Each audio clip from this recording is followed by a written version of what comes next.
Motivation and enthusiasm, which we've sort of touched upon. So working hard, requesting work if you haven't received any or you don't have much to do, that can show your real motivation to get involved and to learn.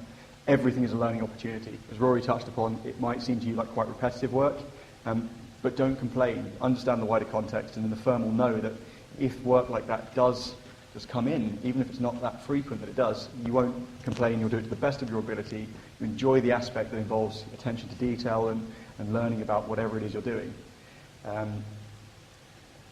Talked about questions, but again, make sure they're thought out, make sure they show a genuine interest in the firm, not just generic questions that will waste people's time, but asking about a supervisor's personal experiences, or how, if you know the firm has just gone through a period of significant change, how that's really affected the culture, or what they really like about it.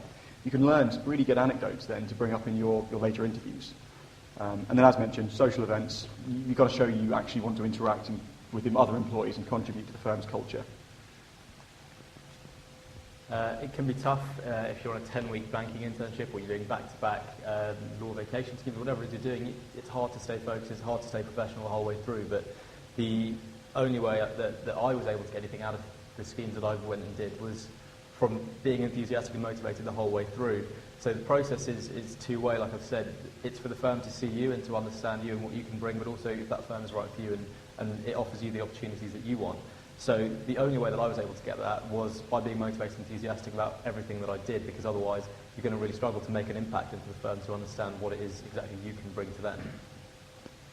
I think something I would like to add on is and talk about questions to your supervisors. Sometimes you'll find yourself with a supervisor who's really chatting. You can really take the opportunity to show that you can also be a very social person. So I sat in a real estate department, for instance, and the person I was sitting had a very keen interest in real estate. Ended up asking what his favourite building in London was, and he spent about half an hour showing me photos on his computer about buildings he loved. So again, it doesn't have to be really professional questions all the time. Just really show an interest in maybe that person, because it's a bit about appealing to their ego, what they like to talk about themselves. As, let's face it, everyone does. But again, read the situation. If it's not a chatter supervisor, only ask really key questions. But it's important to be able to read people, because that's one of the key skills they're actually looking for as well. I think to show your enthusiasm to a team, I think the best way, especially in the context of if you're in a sales and trading floor, then it is to make processes more efficient. So what happens in a very hectic environment where you're working 12 hours a day, non-stop trading, shares in and out, is that everyone gets quite nervous and things get inefficient sometimes. So if you can help anything you can to make things more efficient for everyone, then you're really contributing to the team, even though you're just an intern.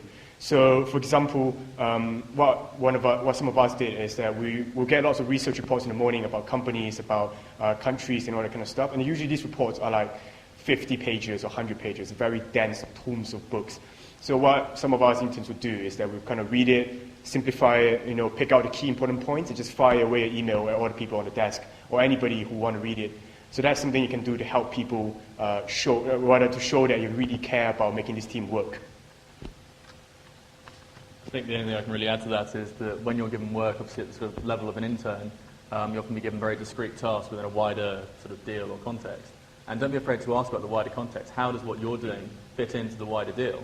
Because not only will it show that you're interested, but also in your final interview, you'll have more to talk about than what you actually did.